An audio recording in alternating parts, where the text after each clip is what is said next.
তারই প্রতিবাদে আজকে 12 নম্বর ফতেপুর ইউনিয়ন কর্তৃক আয়োজিত এই বিক্ষোভ প্রতিবাদ মিছিলে আমাদের মাঝে প্রধান অতিথি হিসেবে উপস্থিত আছেন বাংলাদেশ জাতীয়তাবাদী দল সদর উপজেলা শাখার বিপ্লবী সাধারণ সম্পাদক, এই ইউনিয়ন পরিষদের সাবেক সকল চেয়ারম্যান, এই ইউনিয়নের কৃতি সন্তান আমার বড় ভাই জনাব জনতা আঞ্জুরুল্লাহ খোকন।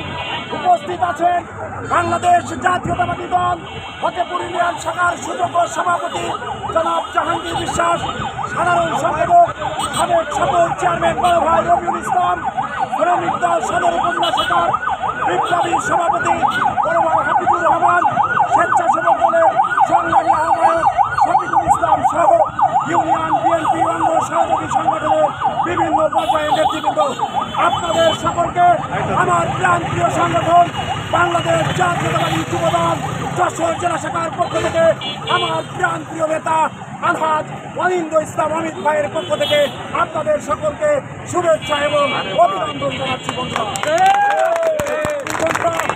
আপনারা জানেন শেখ হাসিনার যে পোষ্য বাহিনী, শেখ হাসিনা পালিয়ে গেছে, কিন্তু তার দালালরা এখনো বাংলার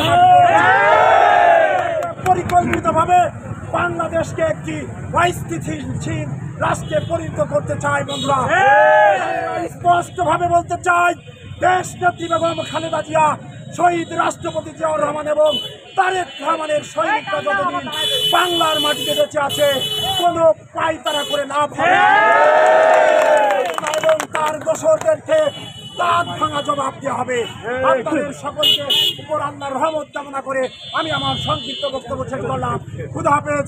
বাংলাদেশ জিন্দাবাদ, জাতীয়তাবাদী যুবদল জিন্দাবাদ। এবং আজকের পালন করব এই নির্দেশনারই একটা অংশ কোনোভাবেই ফ্যাসিস্ট আওয়ামী যারা ছিল, সন্ত্রাসী যারা ছিল, তারা কোনো ইউনিয়নে অবস্থান করতে পারে না।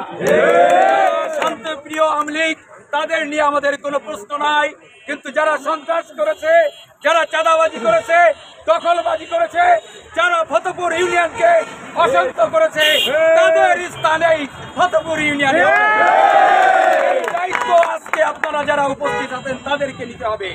আমাদের দলের প্রতি আনুগত্য রেখে পারস্পরিক ভেদাভেদ ভুলে, নিজস্ব স্বার্থ ভুলে ঐক্যবদ্ধভাবে এই ফ্যাসিস্ট সরকার যারা পতন হয়েছে, সেই আওয়ামী লীগের প্রেতাত্মারা, আওয়ামী সন্ত্রাসীরা আবার যাতে এই ইউনিয়নে অবস্থান না করতে পারে, সেই আহ্বান জানিয়ে, সেই ক্ষেত্রে আপনারা কার্যকরী ভূমিকা রাখবেন, সেই আহ্বান জানিয়ে অবস্থান গ্রহণ করেছেন তাদেরকে ধন্যবাদ জানিয়ে আমি আমার বক্তব্য শেষ করছি।